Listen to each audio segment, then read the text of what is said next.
Good evening! So guys, ginabi na kami guys dahil nga nakapanguha kami ng avocado kanina. Yan, may daan-daanan kami guys. Ngayon guys, dahil wala akong maisip na sabaw. Ang hirap talaga kumain guys na walang sabaw. Kaya, ayan, bumili ako ng sardinas at ginisa ko siya sa sibuyas, bawang at kamatis. And then, nanguha kami guys ng, yan, spinach Tagalog guys. So, ito yun. So, sino bang relate dito guys sa mga ano na ito? Damo lang ito sa ano guys. Damo siya pero nagugulay pala. So ngayon lang ako nakaano talaga dito guys. Pinanganak ako sa probinsya guys pero hindi ko alam na ito ay nagugulay pala. Itong spinach na to. Yan. So dito lang ako talaga guys sa ano. Dito sa Batangas. Ito nga pala ay nagugulay.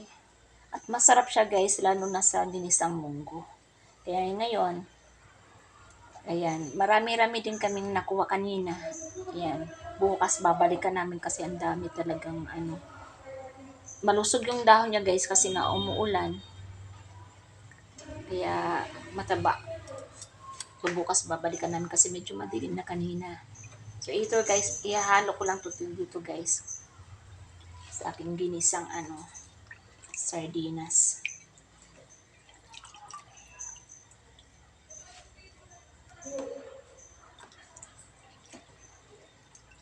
So, yung na fresh.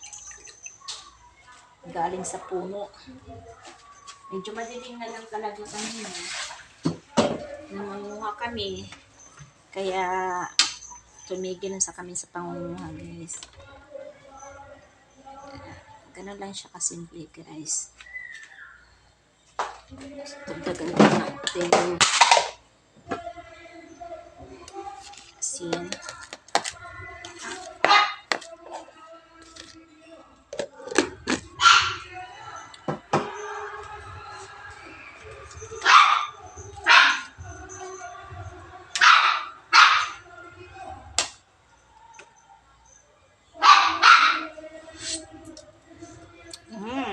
Okay na siya guys. Ayan. So para mas iba-iba guys, lalagyan ko naman siya ng itlog. Itlog. Ayan. Anuhin. Para medyo lumapot ang kanyang sabaw. Ayan. So dito sa probinsya guys, marami ka talagang matutunan na ano, pwedeng ipang-ulam. Basta masipag ka lang. Okay na siya.